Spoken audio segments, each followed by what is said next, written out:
several tricks that dictators borrow from democratically elected leaders. They campaign, they kiss babies, they want to be more popular dictators.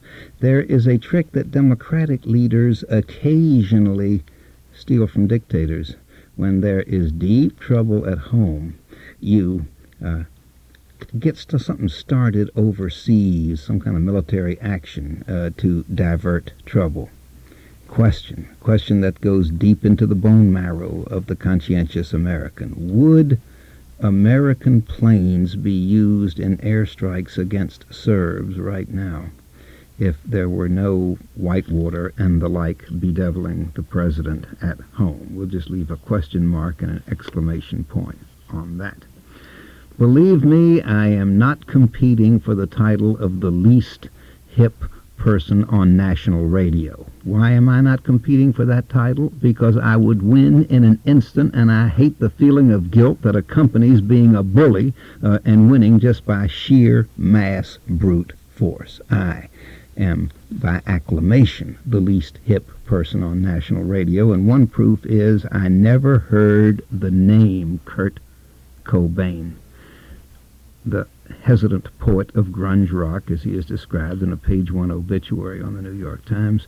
I never heard of him until he took his own life at the age of 27. I've got to go elsewhere for information. I was not even going to bring it up. To say that I'm ignorant about rock music, grunge or otherwise, would be to exaggerate my knowledge of rock music. But I have connections. One, my daughter, Bibi Farber, who is a rock performer, a writer of songs up to and including in the rock category, although most of her work is in another genre right now, and she writes about other rock performers and rock songwriters and rock songs and rock phenomenology. Bibi, welcome to these proceedings. Thank you. And tell me, had you, I'm insulting question, I'm sure you had heard of Kurt Cobain. Yes, I think Nirvana's great, but I'm not in the base of fans that are most tortured by this news. Well, I was almost afraid to call you. I wasn't going to bring it up, but I saw on all the network television shows today there was a candlelight vigil in Seattle where Kurt Cobain lived. And I just looked out there at those people, and I mean, Bibi, you should have seen those hairdos, those earrings, that makeup, and I'm just talking about the boys. It was what your great-grandfather, who you never met, he lived to meet you. You don't remember him. You were 3 months old. It looked like Grandpa would have called it a conscrophulopsis of revolutionaries. It was just, I hate to admit it, because, we're talking about somebody dying here, but it was just the sorriest-looking bunch of people I ever saw. They were dressed in a manner that I can only call calculated to infuriate their parents. Their dress and their makeup, their get-up, skinhead and everything. They were dressed and they comported themselves beautifully at this memorial service, but they were dressed in a manner calculated to incense their parents. And somebody read from a note from his widow to the crowd, and I mean to tell you, the solemnity was something that is normally reserved for a gigantic statesman or a beloved chief of state who's been assassinated. You understand? Yeah. And I just thought I would call you because I must say that in spite of the fact that this comes so soon after a tragic suicide, I just said, good Lord, here is a symptom of something going on in America that's worse than I suspected, and I hate to be an old fogey, but I'd rather be an honest old fogey than an old fogey who keeps his opinions to himself. Now, you are 30. I hope you don't mind that I said that, that's but all right. I think that's important to this story. Give me your view, looking down to that generation and then up to mine. Unfortunately, I agree with you. That makes me an old fogey at 30. No, I think, I don't disrespect him or his work. I don't disrespect the people who want to look like that. I mean, there's mass confusion reigning in the 20-something generation, and there's a lot of negativity and a lot of desperation and frustration and uncertainty, and my generation isn't a lot older or a lot more certain of things, but I think I grew up in the 70s with a more note of optimism, if you would, and the 80s were good to us, and they're the product of a lot of unanswered questions. No, they're okay. I never made... Working with what they have. And this is not the first time I've told you this, but I never made as much of it as I felt in my heart. I was so proud of you and your sister Celia when you were looking for recruits for your bands when you were teenagers and just getting into music. Celia on the drum, you on the guitar, later the piano. When you advertised for a bass player or something, there were always 4 words in the little ads that you posted around the musical sections of town. It said, no drugs, no ego. Was that a big deal? You really had to watch for, I don't care about ego, but especially drugs? Yeah, we didn't coin that. That's a pretty common thing you see in music papers.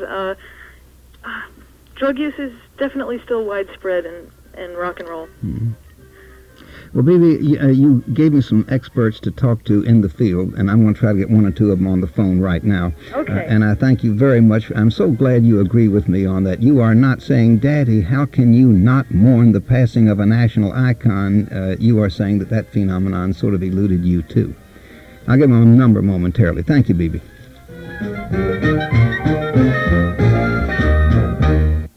Have you experienced financial troubles in the past 10 years? As a result, has your credit rating suffered to the point where you're constantly turned down for home loans, car loans, or credit cards? Nationwide Financial Group has helped thousands of people across America restore their credit, and they can do the same for you. Nationwide Financial Group guarantees to restore your credit to the point that you can get that home loan, car loan, or credit card you deserve, or your money back. Call 1-800-816-7702. Imagine how good you'll feel when your credit has been restored. That's 1-800-816-7702.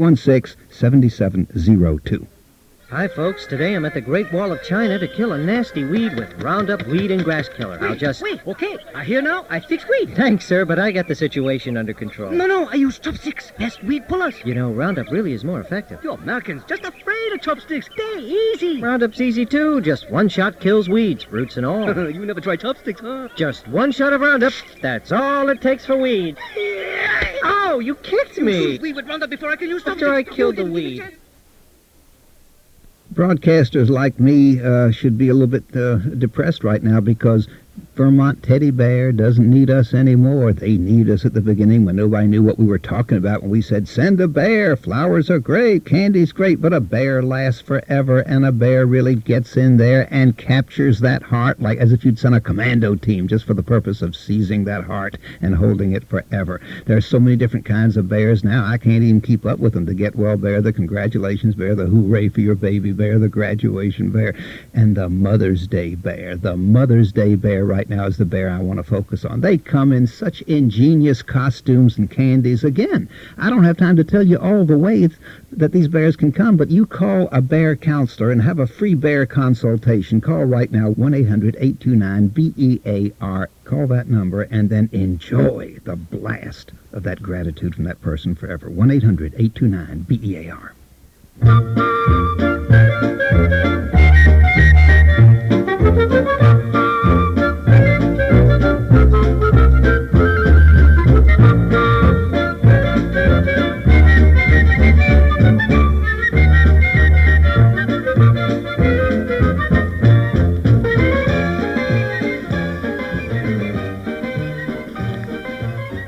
I'm Barry Farber, and there was a story where, we're tracing America's decline. One hesitates to say it in the wake of a tragedy, but I stood there before the television set and watched the media trying to make of Kurt Cobain, his all-too-brief life, his tremendous talent, and his tragic death, something of a great national groundswell, a national turning point. His mother, I think, contributed more to society than even Kurt did when his mother said, I always told him he shouldn't join that club, which is the club of rock stars like himself who pass away all too tragically early. I had a feeling I want to share with you, and I want to give you some phone numbers, and you can then share your feelings with me. That's what talk radio does best. I wish more media would be as involving of the audience as this one is. I was watching how deliberately different those children are from the parents. The incredible, gaudy, Mardi Gras gone mad, physical get-up of Kurt's fans in mourning. That was just the exterior. What must go on in their hearts? Now, I was thinking of Shiite Muslim parents and Shiite Muslim children. Not that much difference. And I'm not saying that's a virtue. I like the fact that children, swing out on their own here. Just any Orthodox Jewish parents and Orthodox Jewish children, not that much different. Eskimo parents, do you know what I'm driving at? The parents have a way of transferring values to the children. Sometimes that's not too good, sometimes it's excellent. But the point is, we have not only lost the value to transfer, we've not only lost the ability to transfer value to our children, it's almost as though we throw up our hands and say, who are we? We're just parents. Who are we to pass our values on to our kids? We raised them, we sent them to school. Let them choose their own values. We have abdicated, they have abnegated, and what we get is a television screen full of what we saw. I say, isn't there a medium between the Shiite Muslims' children not deviating 1 millisquidgen from the attitudes of their parents ever under pain of death, and the American children who deliberately go as far away from their parents' value as they can possibly get, many times with their parents' enthusiastic approval? My number is 1-800-932-9638.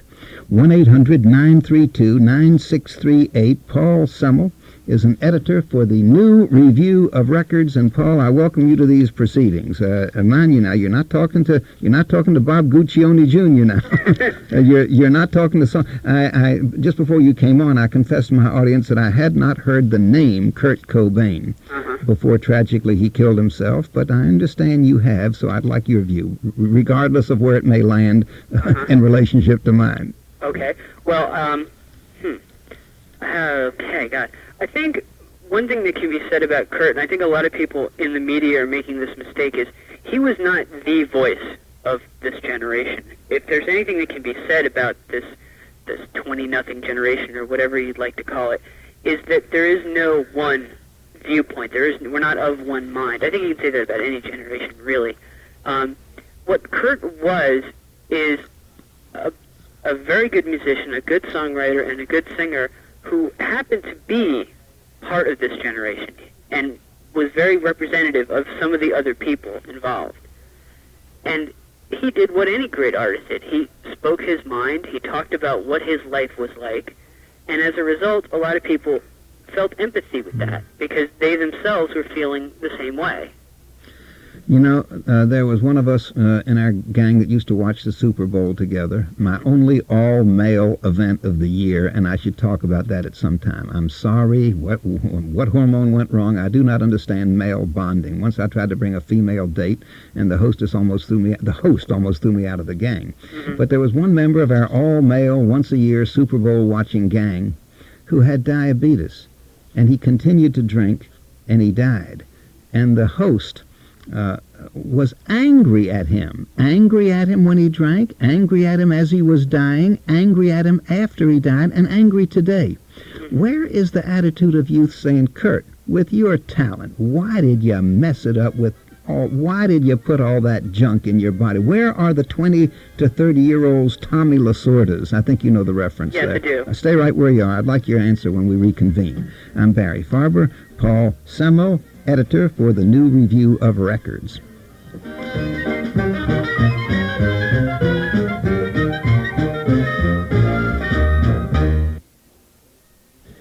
Help is still far away. You're alone on the street as the fire burns out of control. There are children on the ledge, and they're about to jump. Your first thought is, I must catch one.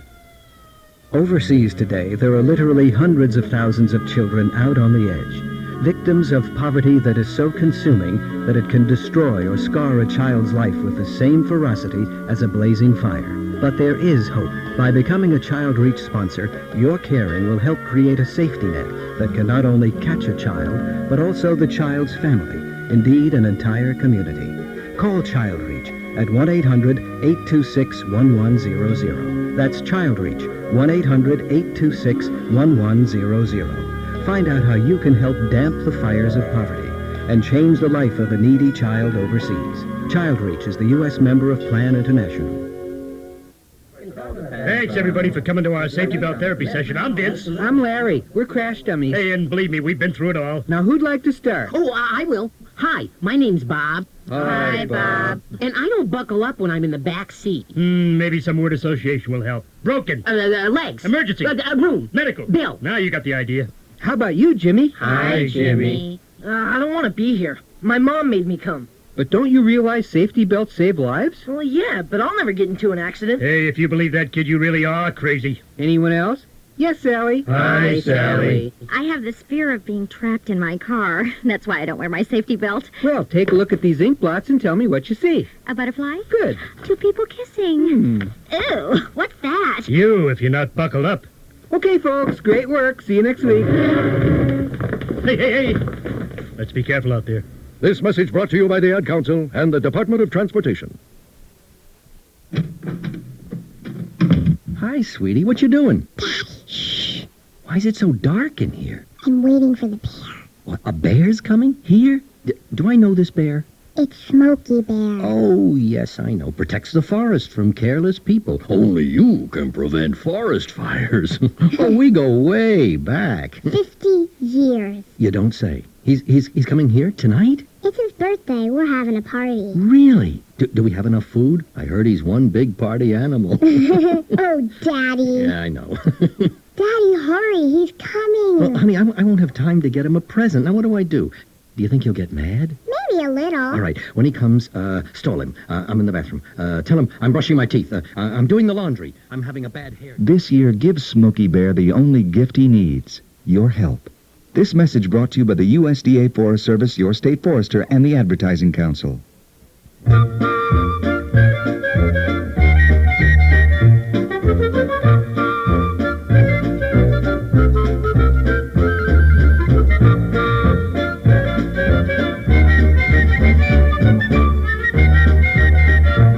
I'm Barry Farber, trying desperately to reach down the age ladder from my generation and try to gather in some wisdom on the tragedy of Kurt Cobain, who's described in the New York Times, the world's newspaper of record, as the hesitant poet of grunge rock, a superstar. His singles knocked Michael Jackson's off the top of the charts, best-selling records, and dead at the age of 27. And it's no secret that drugs and alcohol, all of the birds and the beasts were there jumping on the grave. These tabloid shows. I saw American Journal and Hard Copy, and sometimes it's hard to remember which is which. If you're on a long phone call, then when you tune out, you're in the middle of a Kurt Cobain segment. When you come back on, you're in another Kurt Cobain segment, even though it's a different show. Same thing with Tanya Harding back in that period of American history. Paul, where are the young people who are saying, literally, damn you, Kurt, for taking yourself away from us with those awful drugs at such an early age? Well, they are out there. Don't be mistaken. They are out there. But you have to remember, and I don't think this has anything to do with Kurt. This has to do with anybody dying. Including like that guy you were talking about earlier.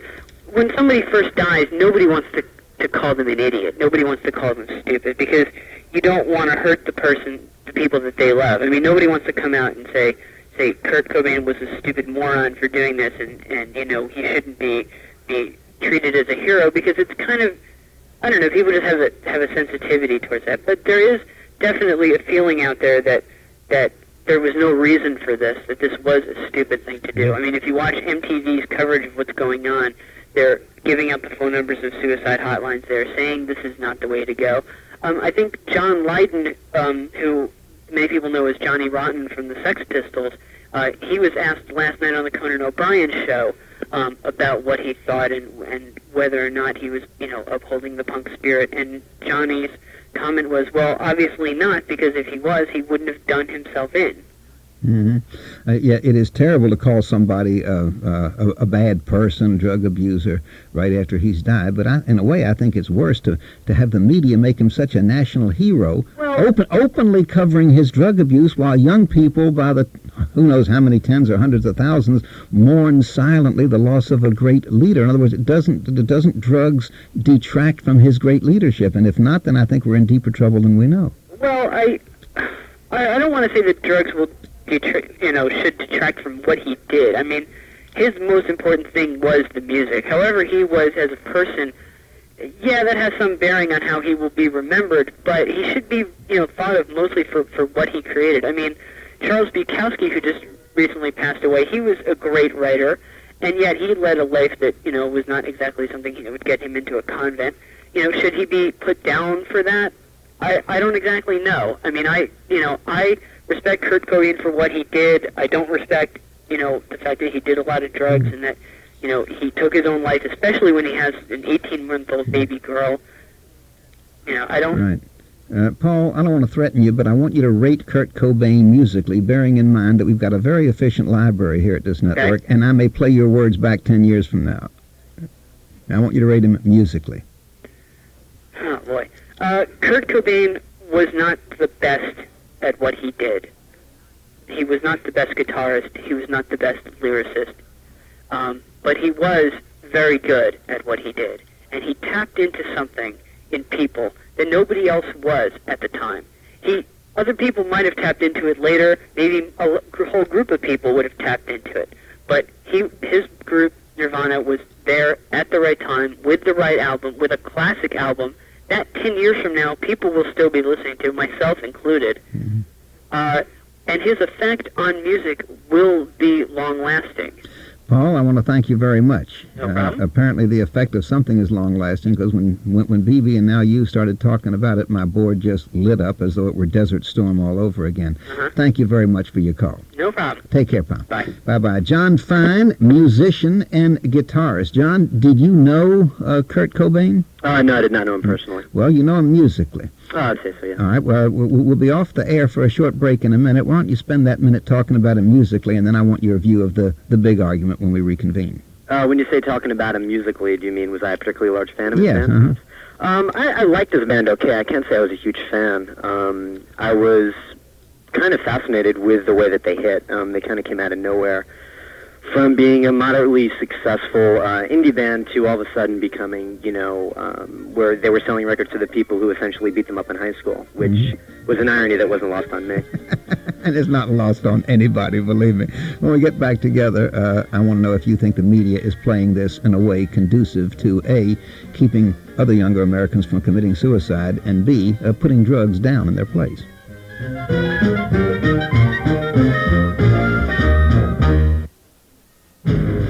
This is a story about American heroes. They changed quite a few lives last year.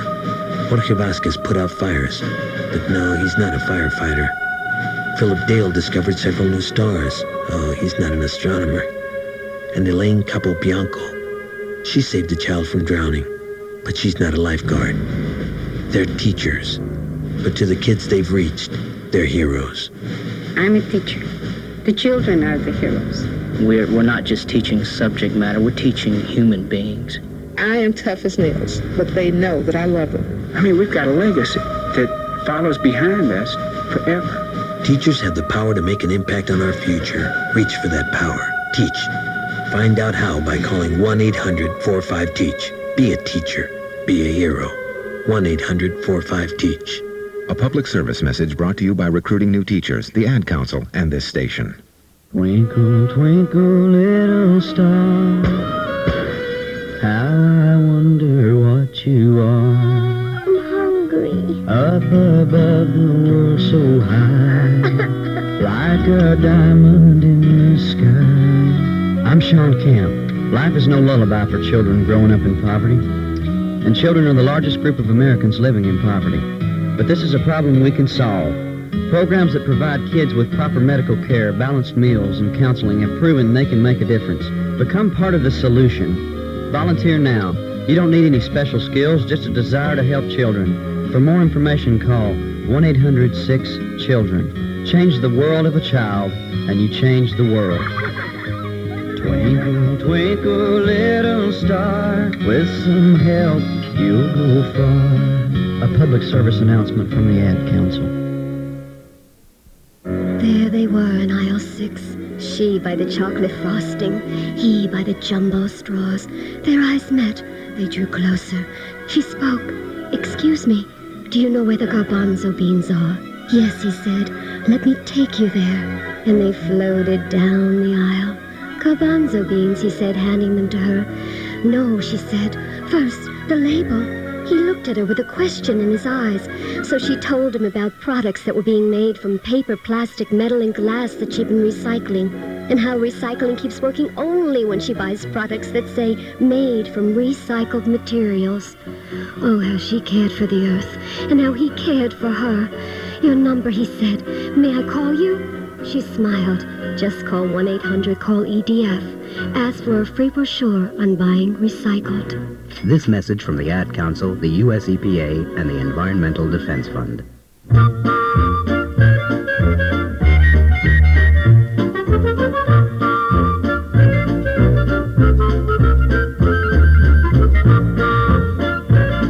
I'm Barry Farber. Welcome to a new affiliate, KBIL AM Radio in Breckenridge, Texas. Overjoyed to have you with me. I'll try to make you proud and happy. My number is 1-800-932-9638, 1-800-932-9638. John Fine, musician and guitarist, a friend of mine in the control room, who seeks to keep me from chimpanzifying myself any more than necessary when I'm talking about something that's out of my field as a rock musician whose name I had never heard until he committed suicide, said, Barry, it wasn't a drug death. He killed himself with a shotgun. I know that, but if I were the chief statistician for the United States, I'd be hard put as to whether to put that cause of death as shotgun or drugs. I think you understand what I mean. I am just afraid that the lionization, the apotheosis, the folk worship of somebody who at the age of 27 messes up his life with drugs and alcohol and then kills himself with a shotgun when he has a 1-year-old daughter, I just don't think that is good role modelhood. Do you? Well, no, but are rock musicians supposed to be role models? I mean, let's face it, rock musicians tend to be outcasts, tend to be loners, I wouldn't tend to have, take drugs. I might also point out that he messed up his life with drugs well before he was 27. Yeah, no, John, you're right. They're not hired. They didn't sign on to become role models. But when I saw the crowd in Seattle of young people at that vigil, and that's just Seattle. Seattle's not that big a city. You know well, he was from Seattle. I mean, that was his. I mean, those were the people who knew him. That's where he came up. Mm. All right, so you have no quarrel with the way the media is covering his passing. Well, to be honest, I mean, I don't really quite see the lionization that I think you do. I mean, I think it's pretty clear that here's a person whose music has touched a lot of people. Here's a person who was deeply troubled from the get-go. Here's a person who's not really a role model at all. Here's a person who's got problems with his marriage. He's got problems with drugs, and this wasn't the first time he tried to kill himself. Mm. It's a sad story. I don't really see him being held up as hey kids, this is the way to do it. Flame out at 27. All right. And I mean, short of that unfortunate person in Seattle who did kill himself, and it was somehow partly attributed to Kurt's death. I don't see that happening that widespread. Thank you very much, John.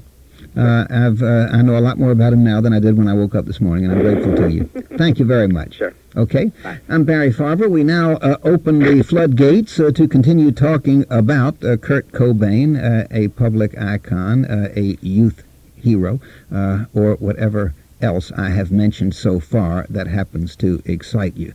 Just to remind you, I was very interested in your opinion as to whether or not the president would have allowed American aircraft to drop the first bombs, the first NATO, but we've had NATO since the end of World War II. We had our first NATO military action within the past few hours, really, days. Would the president have allowed, particularly in the light of recent suggestions from Defense Secretary Perry and from others in the administration that no, General Shalikashvili, that we would not intervene militarily to stop the Serbs, even if they threatened to overrun Gorazde with all the Bosnian Muslim refugees? Is the use of American aircraft in any way related to the president's perception of his fragility in the home market? Let's go to Sean in Savannah, Georgia. Sean, I welcome you. Your turn. Hey, how you doing, Barry? Fine. How are you? Doing good. Hey, I wanted to make a comment about this fellow committing suicide. I'm 27 years old, and I guess I'm probably just a generation in between both the grunge and yours. Uh-huh. And no, thank you for the comment, but you need binoculars to see mine. I really cannot understand what all of the furor is about just an artist killing himself. I have not been able to figure that out. I've been listening to the radio all day. I've been traveling out on the road, tuned into NPR, and they had a special on the Kurt Cobain thing. And the groups of people who were calling in could barely, come out with a complete thought and whole sentences. And it was embarrassing to listen to the people who were giving all sorts of praise to his work and everything. Like man, you know. Yeah, the word you know came out more than I care to think about. Well, let me give you the cynical answer. I want you to subtract what I tell you now from your confusion and see if there's still enough confusion to cloud your windshield. Are you ready? All right. The media loves deaths like this. Repeat of accusation. The media loves deaths like this. A death like this of a handsome young rock star, and even if he's not the Elvis Presley of this generation, if they can find ways and means to pretend he is, he invented grunge rock, he single-topped Michael Jackson. Look what it does for the media to have this to run with. You would think that would be accurate, but then I start thinking of bringing in another political individual. Was the fellow who committed or was claimed to have committed suicide in Washington? I'm trying to Vincent Foster. Yeah, Vincent Foster. Thank you. You would think that that would be an excellent story as well to bring that in. Well, that's been played too, but not. Now, I'll admit, in a different way. He was not a rock star. There was no alcohol, drug use. 1-year-old daughter, beautiful and kind of a freaky wife. I didn't know anything about it. I forgot her name already. Do you recall? No, I'm sorry. So you and I are co-equally unhip, right? Yes, I guess so. I guess so. When somebody tells me her name, I'll say yeah, it was right on the tip of my tongue. But she admitted she was drunk in a performance and hassled the audience or harassed the audience, as the commentator said, on either hard copy or American Journal. Who can tell the difference? Thank you very much, Sean. I'm glad that at 27 you are a Gibraltar-type rock, keeping that generation from Cobaining itself out of existence.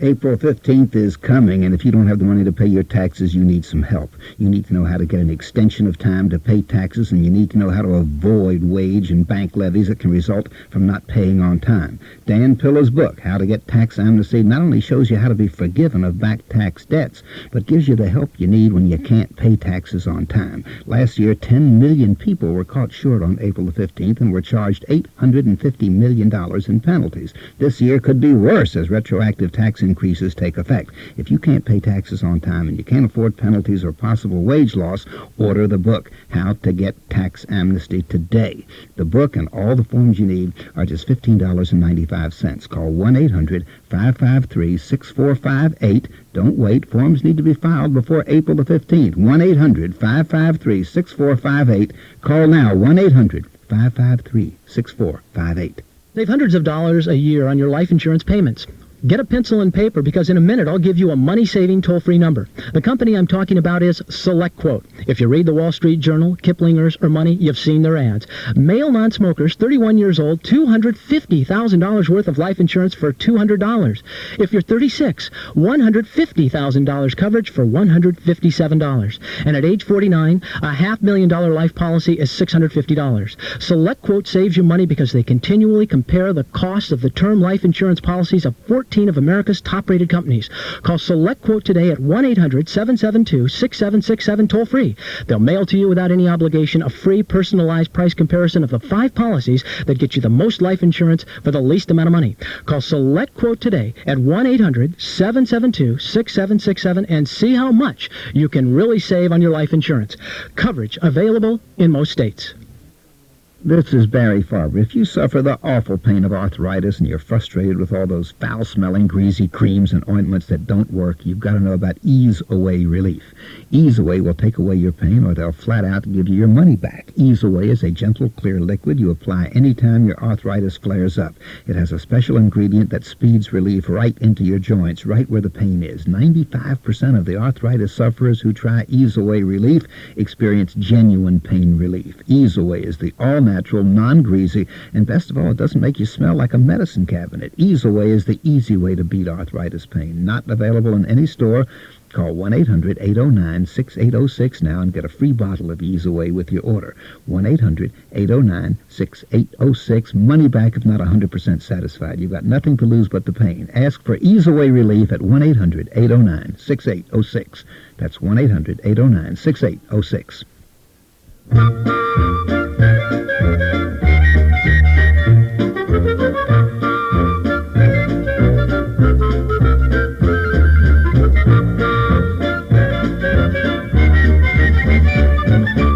I'm Barry Farber. We go to Boise, Idaho. John, I welcome you. Howdy. Hello, John. What I'd like to start out with is that tragedies are like Buddy Holly dying in a plane crash or Mrs. Fitzgerald having to be amputated. Mm-hmm. These are tragedies. Cobain did his on his own. Nobody else was involved. Yeah, but you see, I have a hard time understanding the thought processes of anybody. I think I can understand Adolf Hitler's thought processes before I can understand somebody who has it made. A beautiful wife, a 1-year-old baby girl, the world heavyweight champion in his career at the age of 27, and a long way to go. My soul, how in the world can a mind like that do itself in? Let me start out by saying I'm a new father. My little girl's 10 months. I'm 28 years old.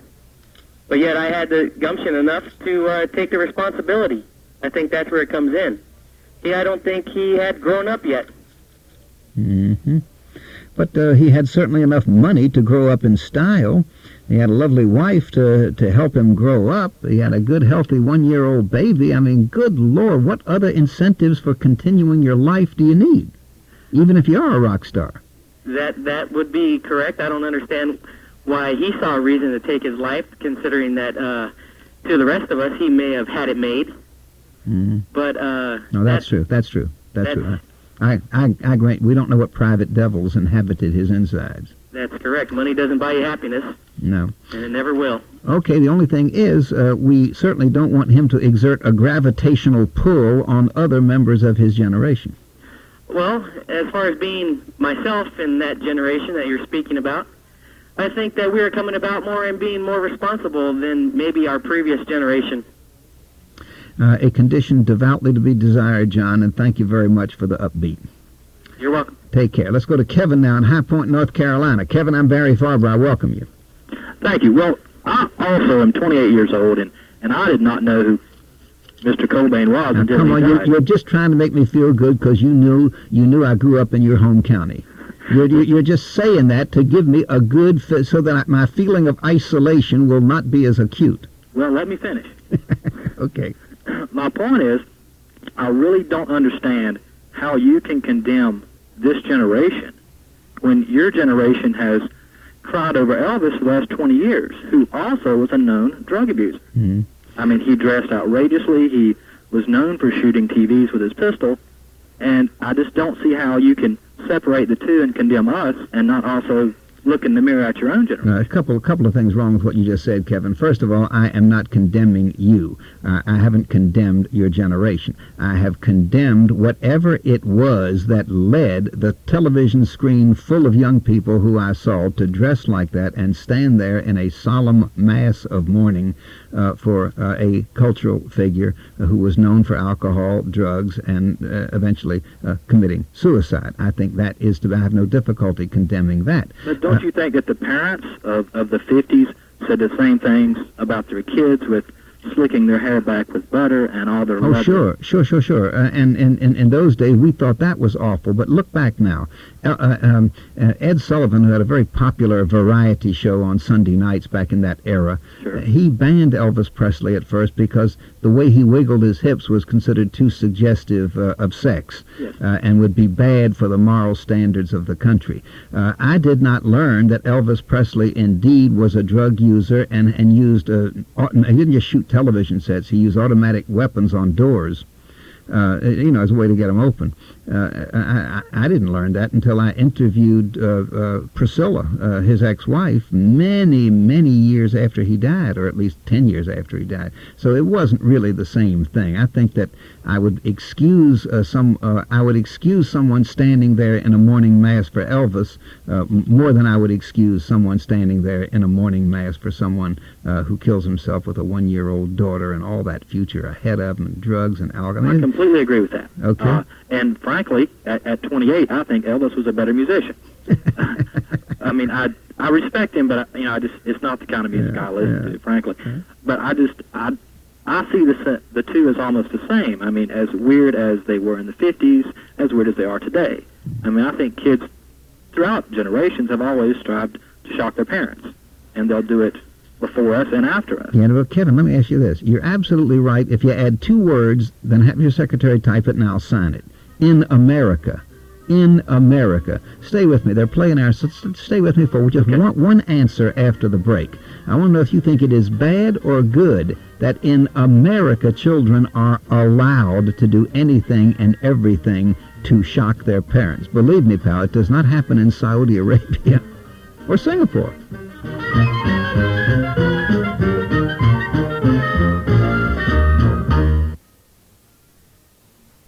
Hey guys. What's up, everybody? All right. Hey, How you doing? I got a question for you guys. Yeah? What's the stupidest thing you ever did when you got high? Oh, man. Oh, I know. I was really drunk at this party, and I started doing this dance like a duck. It was quacking and all. Oh, man, you think that's bad. I was staggering around, and I tripped, and I had to grab hold of the tablecloth, and all the food came down on my head. Oh, God, I remember. I put a pair of undershorts on my head. Oh, I was just wasted. Wow. I was really drunk. And I went home with this guy. Oh. And being so high, we didn't think about being careful. You know. And I got the AIDS virus. Getting high has never been funny.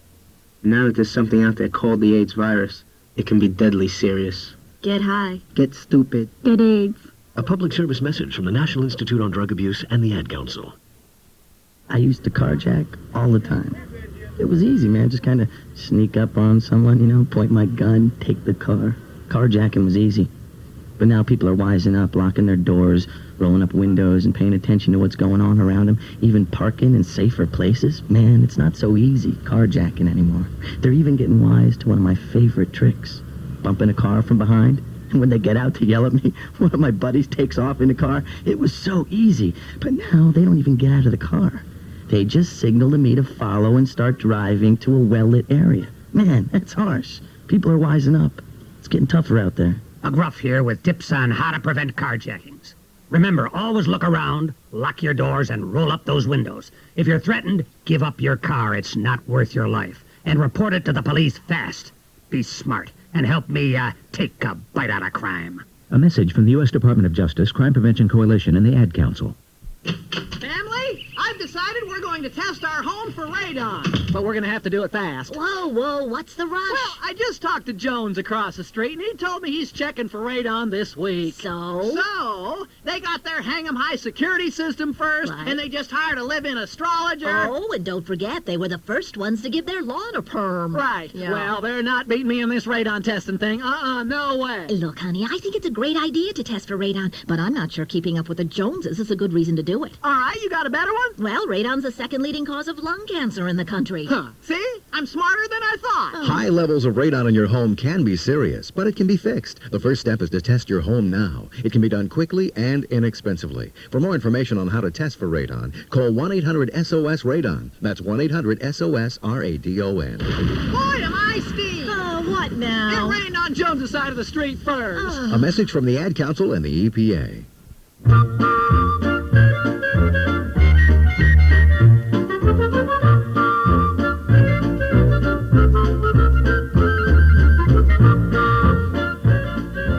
I'm Barry Farber, and Kevin of High Point, North Carolina, brings up something interesting. I'd love to see a graph. And I'll tell you what the graph would look like, and then I'll tell you what kind of graph it is. In Saudi Arabia, you'd see two lines up and down almost on top of each other. In Norway, Sweden, Germany, you'd see two lines a little bit farther apart. In America, you'd see one line on the left side of the page and one line on the right side of the page.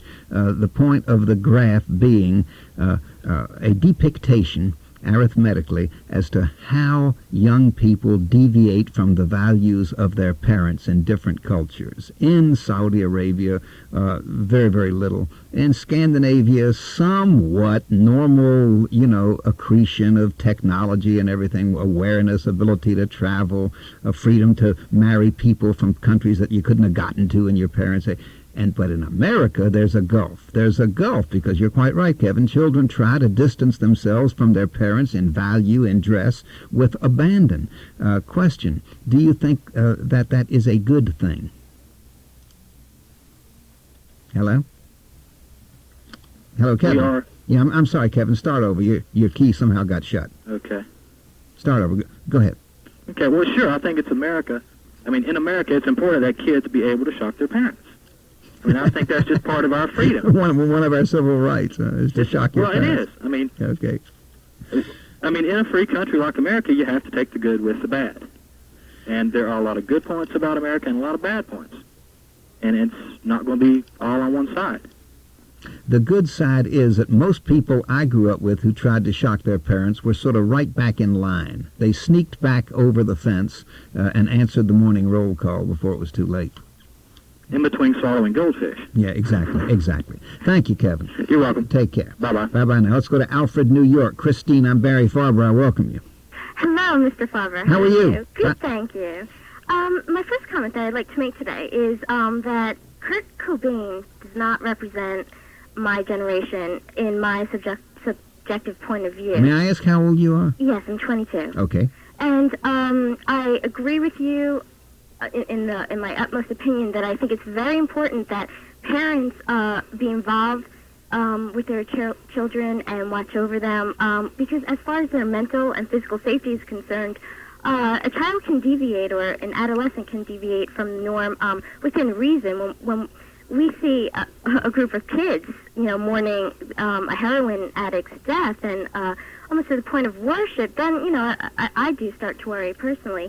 I think what the media should capitalize on, perhaps, is that this man died of drug use. He was no longer a human being. He was an addict. And however you view drug use, whether it's a disease or an addiction and so forth. So I just feel that parents should most definitely be involved in their children's lives and to certainly not sit back and say it's a phase or they'll grow out of it because we do need guidance. I mean, up to, It's so interesting. I work with a lot of people who are very religious, and their children may as well be, on a moral and almost physical leash. They are right in line. They're in line spiritually. They're in line physically. They live the lifestyle of their parents, and they're so glad of it, and they love their parents. And it's a joy to watch. And in our own free America, Kevin was talking about freedom in America just before you. I know the parents who just say, oh, that kid, getting nothing from him but aggravation. Well, where does he live? I don't know where he lives. I got a card from him 18 months ago. He's in Canada. He's grown a beard, or he shaved his head or something. Interesting. I wonder what the difference is. Can a parent, when a little baby's there screaming in the crib, can a parent say, I think I'll have this child follow me? Or does a parent say, I'm not going to impose my values on this child? Is it something you can decide, or does it just work out like the way a football bounces? I don't think it's a conscious decision. If a parent were to neglect a child, I would tend to think that it would just happen, perhaps like from a cycle, maybe that parent did that to him or her. I think I don't know. I really just think that parents should certainly take part in their children's lives, and when they do something wrong, we don't want to hinder growth. They have to go out and experience life and so forth. But I hear your music. That's okay. Yeah. I'm glad I had a chance to hear your music. Thank you. I'll never forget one child. His father was a professional, racial, and religious hater. I had to have him on the air because of equal time. I gave him a hard time. Son came over and hugged me after the show. Wonder what happened to him. Have you experienced financial troubles in the past 10 years? As a result, has your credit rating suffered to the point where you're constantly turned down for home loans, car loans, or credit cards? Nationwide Financial Group has helped thousands of people across America restore their credit, and they can do the same for you. Nationwide Financial Group guarantees to restore your credit to the point that you can get that home loan, car loan, or credit card you deserve, or your money back. Call 1-800-816-7702. Imagine how good you'll feel when your credit has been restored. That's 1-800-816-7702.